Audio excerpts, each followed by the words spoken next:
Accounting no problem में आपका स्वागत है। मैं हूं आरती। आगे बढ़ने से पहले हमारी आपसे प्रार्थना है, कृपया सोचें, आप डेटा एंट्री ऑपरेटर यानी बाबू बनना चाहते हैं या अकाउंटेंट? आप टैली का अधूरा ज्ञान प्राप्त करना चाहते हैं या उसके विद्वान बनना चाहते हैं? यदि आप अकाउंटेंट या विद्वान बनना चाहते हैं तो हमारा आपसे निवेदन है, इस वीडियो सीरीज की सभी वीडियोस को एक एक करके क्रमानुसार ही देखें। वीडियोस को क्रमानुसार देखने के दो तरीके हैं। पहला है हमारी वेबसाइट द्वारा और दूसरा हमारे YouTube चैनल की प्लेलिस्ट द्वारा। टैली के इस वीडियो सीरीज में आज हम बताएंगे अकाउंटिंग की परिभाषा और साथ ही कुछ अन्य परिभाषाएं। इसके पहले वाली वीडियो में हमने आपको बताया था कि टैली सिखाने के पीछे हमारा उद्देश्य क्या है और हमने टैली सिखाने के लिए कितने लेवल्स बनाए हैं। जो लोग टैली सीखना चाहते हैं, निश्चित रूप से उन्हें मालूम है टैली एक अकाउंटिंग सॉफ्टवेयर है, पर क्या आप जानते हैं अकाउंटिंग क्या है, उसको कैसे करते हैं, उसके क्या सिद्धांत हैं, उसके क्या लाभ हैं इत्यादि? शायद कुछ लोग जानते हैं और कुछ नहीं। इसलिए हम टैली सिखाना शुरू करने से पहले प्रारंभ की कुछ वीडियोस में बहुत ही सरल तरीके से अकाउंटिंग से संबंधित कुछ बेसिक जानकारी जो हमें टैली सिखाने के लिए आवश्यक लगी, उन्हें समझाने की कोशिश कर रहे हैं। और हमारे ख्याल से टैली में काम करने के लिए ये जरूरी भी है। कहते हैं ना, फाउंडेशन यानी नींव मजबूत होती है तो बिल्डिंग भी मजबूत होती है। चलिए पहले समझ लेते हैं अकाउंटिंग क्या है। किसी व्यापार या व्यवसाय के वित्तीय यानी फाइनेंशियल लेन देन का लिपिबद्ध रिकॉर्ड रखने, उसका वर्गीकरण यानी क्लासिफिकेशन करने, सारांश प्रस्तुत करने और उसका विवरण यानी रिपोर्ट तैयार करने और उनका एनालिसिस करने की कला को ही अकाउंटिंग कहते हैं। हम इस वीडियो सीरीज में आगे बढ़ते हुए इन सभी बातों को एक एक करके समझेंगे। यहाँ पहले हम इस लेसन में उपयोग होने वाले टेक्निकल शब्दों के अर्थ समझ लेते हैं। सबसे पहले समझते हैं व्यापार यानी ट्रेड क्या है। लाभ कमाने के उद्देश्य से किया गया वस्तुओं का क्रय या विक्रय व्यापार कहलाता है। अब हम देख लेते हैं पेशा यानी प्रोफेशन क्या है। आय अर्जित करने के लिए किया गया कोई भी काम या कोई भी साधन जिसके लिए पूर्व प्रशिक्षण की आवश्यकता होती है, वो पेशा कहलाता है। डॉक्टर, वकील, शिक्षक, इंजीनियर आदि द्वारा किए गए काम पेशा कहलाते हैं। अगली टर्म है व्यवसाय यानी बिजनेस। ऐसा कोई भी वैधानिक काम जो आय या लाभ प्राप्त करने के उद्देश्य से किया गया हो, व्यवसाय कहलाता है। व्यवसाय एक व्यापक शब्द है जिसके अंतर्गत उत्पादन, वस्तुओं या सेवाओं का क्रय विक्रय, बैंक, बीमा, परिवहन, कंपनियां आदि आते हैं। व्यापार व पेशा भी इसी के अंतर्गत आते हैं। अब बात करते हैं ट्रांजैक्शन यानी लेन देन की। व्यवसाय में माल, मुद्रा या सेवा के पारस्परिक व्यवहार या आदान प्रदान को लेन देन कहते हैं और ये सभी मुद्रा द्वारा मापे जाते हैं। चूंकि ये मुद्रा से संबंधित हैं, इसलिए इन्हें फाइनेंशियल ट्रांजैक्शन भी कहते हैं। इसमें मुद्रा का भुगतान तुरंत या भविष्य में हो सकता है। जब सौदे का तुरंत भुगतान किया जाता है तब वह नकद लेन देन यानी कैश ट्रांजैक्शन कहलाता है और जब भुगतान भविष्य में किया जाता है तब उसे उधार लेन देन यानी क्रेडिट ट्रांजैक्शन कहते हैं। अब समझते हैं माल यानी गुड्स किसको कहते हैं। माल उस वस्तु को कहते हैं जिसका क्रय विक्रय या व्यापार किया जाता है। माल के अंतर्गत वस्तुओं के निर्माण हेतु प्राप्त कच्ची सामग्री, अर्धनिर्मित सामग्री या तैयार वस्तुएं भी हो सकती हैं।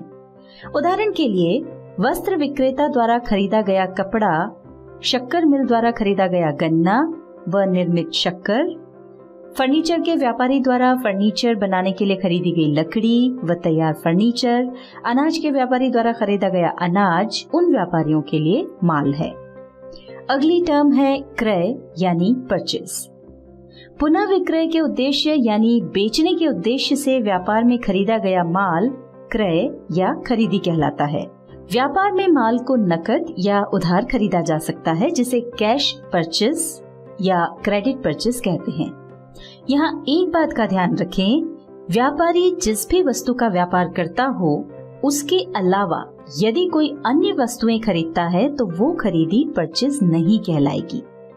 जैसे यदि कोई कपड़ा व्यापारी व्यापार के लिए कपड़ा खरीदता है तो यह परचेस के अंतर्गत आएगा, पर यदि वो अपनी दुकान के संचालन के लिए कंप्यूटर खरीदता है तो ये परचेस के अंतर्गत नहीं आएगा, क्योंकि उसने ये कंप्यूटर अपनी दुकान को संचालित करने के लिए खरीदा है, बेचने के लिए नहीं।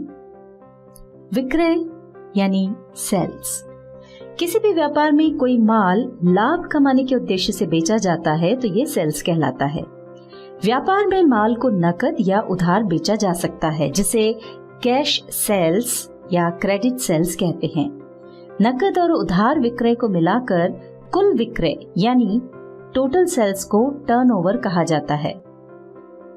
यहाँ महत्वपूर्ण बात ये है कि हमारा व्यापार जिन वस्तुओं या सेवाओं का है उनके अलावा जो भी बेचा जाता है वो सेल्स या विक्रय नहीं कहलाता है।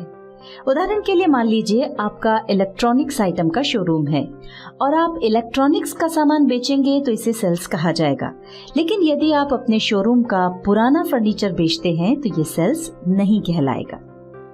अगली टर्म है राजस्व यानी रेवेन्यू। रेवेन्यू से आशय ऐसी राशि से है जो माल अथवा सेवाओं के विक्रय से नियमित रूप से प्राप्त होती है। साथ ही व्यवसाय के दिन प्रतिदिन के क्रियाकलापों से प्राप्त होने वाली राशियां जैसे किराया, ब्याज, कमीशन, डिस्काउंट आदि भी रेवेन्यू कहलाते हैं। आय यानी इनकम। एक व्यक्ति या संगठन की आय यानी इनकम वो धन है जो वो कमाते हैं या प्राप्त करते हैं। वैसे आय एक व्यापक शब्द है, इसमें लाभ भी शामिल रहता है। आय दो प्रकार की होती है। प्रत्यक्ष आय यानी डायरेक्ट इनकम। इसके अंतर्गत ऐसी सभी प्राप्तियां आती हैं जो हमारे मुख्य कार्य से प्राप्त होती हैं। जैसे व्यापार की स्थिति में यदि आप कुछ बेच रहे हैं तो उसका जो भी मूल्य प्राप्त हो रहा है वो डायरेक्ट इनकम में आएगा। मान लीजिए आपका मुख्य व्यापार कपड़े का है तो कपड़े की सेल्स से होने वाली प्राप्ति आपकी डायरेक्ट इनकम कहलाएगी। दूसरी तरह की आय होती है अप्रत्यक्ष आय यानी इनडायरेक्ट इनकम। मुख्य व्यवसाय के अलावा जो भी इनकम होती है वो अप्रत्यक्ष आय यानी इनडायरेक्ट इनकम कहलाती है।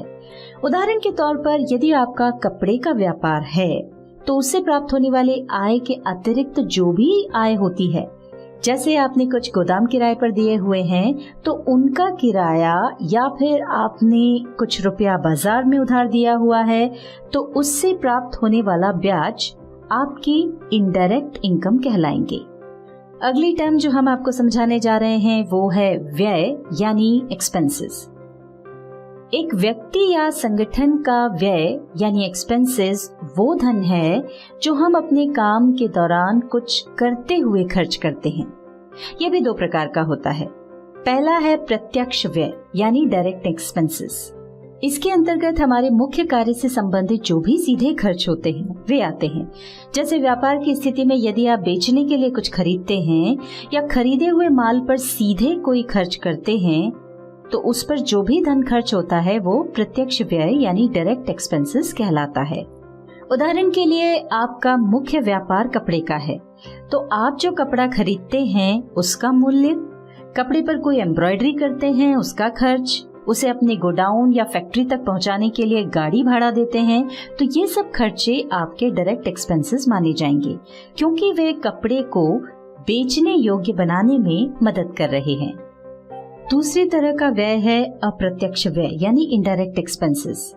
इनका संबंध वस्तु के क्रय या उसके निर्माण से न होकर वस्तु की बिक्री या कार्यालय व्यय से संबंधित होता है। सरल शब्दों में कह सकते हैं मुख्य व्यवसाय से संबंधित जो भी सीधे खर्च होते हैं उनको छोड़कर शेष सभी खर्च इसके अंतर्गत आते हैं।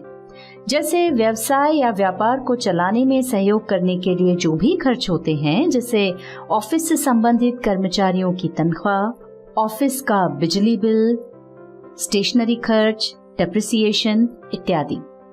अगली टर्म है इंटरेस्ट यानी ब्याज। व्यापार में जब हम किसी से कर्ज लेते हैं या फिर किसी को लोन देते हैं तो उस लोन राशि के उपयोग के बदले में लोन देने वाले को एक निश्चित दर से प्रतिफल यानी कंसिडरेशन के रूप में कुछ राशि देनी पड़ती है, जिसे ब्याज कहते हैं। कई बार हम किसी सप्लायर से ज्यादा दिनों की उधारी पर माल खरीदते हैं तो उस लंबी अवधि के लिए भी हमको ब्याज देना पड़ सकता है। इसके विपरीत यदि हमने किसी कस्टमर को लंबी अवधि के लिए उधार माल बेचा तो उस पर हम ब्याज ले सकते हैं। फिर है छूट यानी डिस्काउंट। व्यापारी द्वारा अपने ग्राहकों को दी जाने वाली छूट या रियायत को ही डिस्काउंट कहते हैं। जब हमें किसी से डिस्काउंट प्राप्त होता है तो उसे डिस्काउंट रिसीव्ड कहते हैं और जब किसी को डिस्काउंट दिया जाता है तो उसे डिस्काउंट अलाउड या डिस्काउंट गिवन कहा जाता है।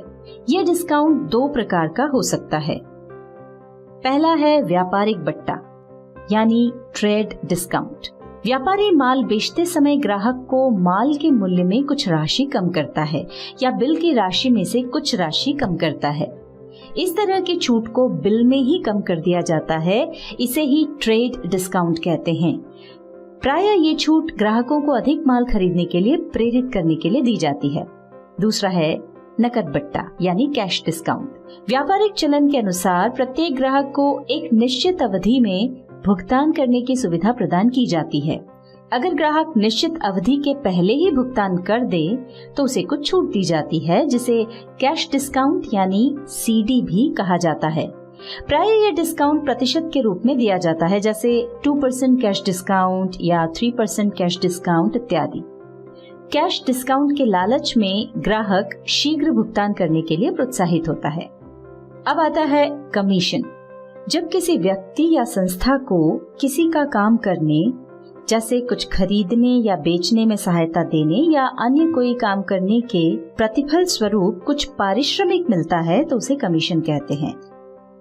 कई बार विक्रेता अपने कर्मचारियों को सेल बढ़ाने के लिए प्रोत्साहित करने के लिए भी तनख्वाह के साथ इस तरह का कमीशन देता है। यह पारिश्रमिक साधारणतया निश्चित प्रतिशत से दिया जाता है, पर कभी कभी यह निश्चित राशि में भी दिया जा सकता है। अगली टर्म है सेवा यानी सर्विस। वर्तमान में सेवा का अर्थ बड़ा व्यापक हो गया है। अपने व्यवसाय में हम कई प्रकार की सेवाओं का उपयोग या उपभोग करते हैं, जैसे हम अपने कंप्यूटर सप्लायर से अपना कंप्यूटर सुधरवाते हैं या कंप्यूटर में कोई नया सॉफ्टवेयर इंस्टॉल करवाते हैं, तो ये उसके द्वारा दी गई सेवाएं हैं। इसी तरह मान लीजिए हमने किसी इलेक्ट्रीशियन से अपने यहाँ एसी ठीक करवाया, तो यह भी उसके द्वारा दी गई सर्विस ही है। ग्राहक यानी कस्टमर, हम जिसे माल बेचते हैं वो हमारा कस्टमर कहलाता है। विक्रेता यानी सप्लायर, हम जिससे माल खरीदते हैं उसे सप्लायर कहते हैं। ये तो हुई कुछ ऐसी टर्म्स जिनसे हमारा वास्ता बार बार पड़ेगा। इसके बाद वाली वीडियो में हम बताएंगे डबल एंट्री सिस्टम क्या है और इसके अलावा कुछ अन्य परिभाषाएं।